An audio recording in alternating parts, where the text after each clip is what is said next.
Hello everyone, my name is the Deuteron Doctor, and today we are going to be talking about how to play my favorite weapon class in the game, Brellas. Now, currently Brellas are pretty hard to play, I'd say, because of the fact that the netcode is very laggy and connection issues seem to be rampant in the game currently. This is post audio editing Joey. I just wanted to add that I'm doing this as a guide to help with general weapon usage, not just in a pro league setting, but in a much more general, much more casual way to play the weapon if you're learning whatever weapon you might choose in the game. I'm going to do this for every single weapon, every single kit for a weapon as they release, so this will be an ongoing series until the end of Splatoon 3 or until they stop releasing weapons. Anyways, back to what I was talking about before. Here's the first point. First of all, when you're shooting, Brellas take pretty good aim considering it's a shotgun. You need to have at least a decent grasp on it. You need to at least be pretty good on sticks, or you have to have at least a basic grasp on motion controls. If you do not have good aim, I will show some aiming techniques that I use currently for the Brella, and you can use them in your gameplay and when you're in the lobby. Hopefully, you should see that I am using the instant kill method, which the instant kill method is you can hit all the bullets on somebody and then open the canopy and it will absolutely instantly kill them. You can see hopefully that you can put sprinklers up in high, hard to reach positions so that people have a harder chance of, destroying them. You can launch the canopy, although I don't use that very much, and I don't think as a Splat Brella you should be using the launch canopy method. It doesn't make much sense to. There's that, then you gotta time the canopy openings and closings to avoid being killed. And then there's one other thing, which is practicing how to avoid sloshers and Brellas and rollers, because they can launch stuff over you and hit you still. But I can't show that because I can't do that in the training room. You'd have to do that on private battles with your friends or whatnot. Anyway, if we're talking about Brella timings, I'd say, depending on the fire rate of the weapon that you're up against, you should be opening and closing at a different rate. Let's say you're against a dynamo. Dynamos are going to probably, 9 times out of 10, unless they have really bad aim, they're going to instantly destroy your canopy. Same with chargers. You want to hit them while they're trying to charge their weapon. So you could probably hit them twice when the dynamo roller is swinging its vertical roll, and probably once with the horizontal. And chargers, it depends on how long the charge takes. Generally, you want to fire before you open the canopy. You want to be the one that attacks first. You do not want to let them attack you first. That's always a bad idea because you're not going to be able to kill them as easily if you don't get that first shot in. Let's say you're up against Dynamo Roller. You shoot them first, they do their vertical flick.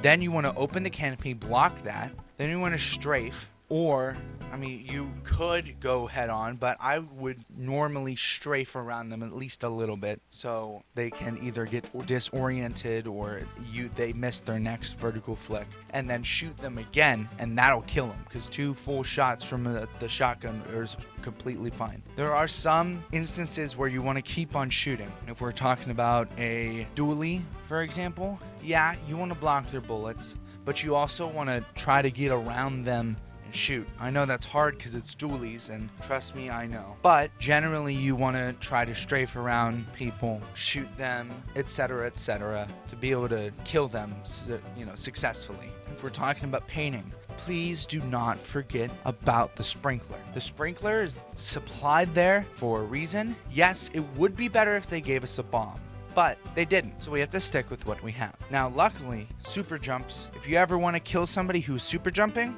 throw a sprinkler right in the dead center of their super jump circle, and just the second they land, fire, and that'll instantly kill them, because the sprinkler kills very, very, very fast when it's in the dead center of somebody. That mixed with the fact that you might be able to fire and then open the canopy on them, and that really solidifies what you can do with super jump. Sprinklers, don't forget to use them. They're very mediocre for painting, but use them nonetheless. If you are trying to charge your special and you see a huge circular area of ink that isn't covered, use the sprinkler in the center of it. I'm tired of people shooting their Brella to cover the whole area. The Brella is not very ink efficient. The only way that you should be covering those circular patches that nobody else has, or even base parts, like parts of your base that your teammates just ignore, throw a sprinkler over it, and when you respawn, throw one in a different position. It helps tremendously with charging a special. That, and if you can get special charge up on your gear, that'll help too. But that leads me on to my next point, gear. If you are using undercover Brella, which I absolutely hate with a burning passion, then you might need to use different gear. Same with tent umbrella. I'll make videos on those eventually, but we're talking about the base Splat Brella. I, in Splatoon 2, used a pure of Ink Saver main, a pure of Ink Recovery up, and a pure of Special Charge Up. Now, Special Charge Up really didn't do anything for the special back then, so I might also run Speed Up to help with the strafing speed, or I might do Swim Speed Up. Also, Last Ditch Effort is always good. Gives you extra ink recovery, gives you better weapon efficiency, gives you better bomb efficiency. I think that...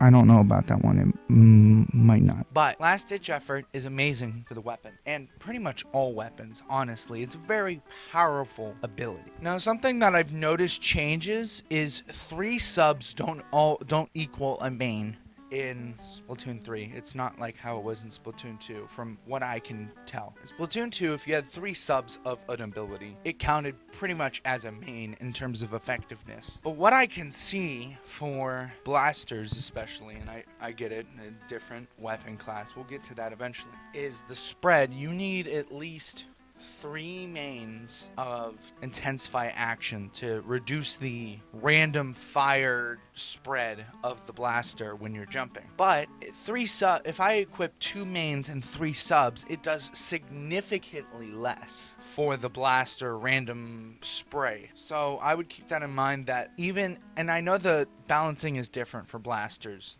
than other weapons for Intensify Action. I'm aware of that. But even when I've tested it on other weapons, it doesn't work as well as if I have 3 mains of it. So keep that in mind. That mains are worth significantly more in this game than they were in the previous 2. So sacrificing that last ditch effort, you might be able to get away with not having an Ink Saver main and a Ink Recovery up, or you might be able to have one and not the other, because last ditch effort will be able to replace that, at least for a significant portion of the battle, aka the only part that matters, the last 30 seconds. Generally, you want to stick to Ink Saver main and Ink Recovery up for Brellas. Those are the 2 main options that you want to use the most. Sub-Saver doesn't really help you at all. Sprinklers are good for painting, not good for trying to throw them out constantly, unless you're one of those sprinkler people like I like to do sometimes, where you'll throw a sprinkler out, they'll be like, ooh,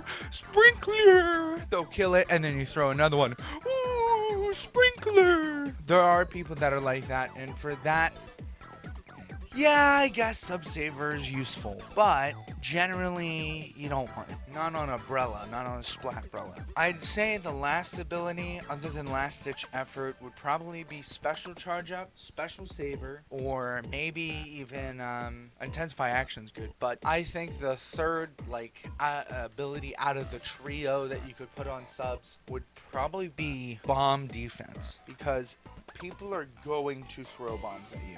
You are a Brella. Bombs tend to instantly destroy the canopy 9 times out of 10, or at least do extremely significant damage to it. But if you have bomb defense, sure, it doesn't increase your canopy duration or nothing. It doesn't increase the health, but it does leave you at least a little bit more protected to bombs. So if they happen to throw it behind your Brella instead of at it, you have at least a little bit more wiggle room and where you can go to avoid the bomb. Other than that, I'd say in order, the best abilities for the Splat Brella are going to be Ink Saver Main at the top, Ink Recovery up right below it, Last Ditch Effort right below that, Bomb Defense up, then Intensify Action, Special Charge up, and then Special Saver. Those are, in my opinion, the best abilities you could put on your gear to help you with Splat Brella gameplay. Now, obviously, you can't put all of them on. Well, you could, but it wouldn't really affect much. If you really want to, yes. If you want to be a super well-rounded Brella, sure. But is it going to help you significantly in the long run? No, not at all. I like pures. I know some people like half pures, a main and a sub, and then 2 subs. And a main and a sub and then 2 subs. But I like boosting my chances of keeping my canopy for longer, because the longer you can keep your canopy open, the less susceptible you are to those players that just constantly shoot at your Brella without any sort of care in the world, because they'll just keep going for the rest of your life. They will. They really will. They will keep shooting and shooting and shooting and shooting and shooting. They do not care. So Ink Recovery up lets you get more canopy time even if you swim only a tiny bit, and Ink Saver Main will let you hold open your canopy a lot longer. So for those reasons, those are again my top 2 abilities for Splat Brella. Just make sure to test out the instant kill, all the bullets, and then opening the canopy on people. Surprisingly effective. Don't forget rollers and brushes. If they run into your canopy while they're in rolling form, they will bounce back, meaning they have less area for them to get you. That is my S+0 player's guide to playing Splat Brella. My name is the Deuteron Doctor, and I will see you later. Bye.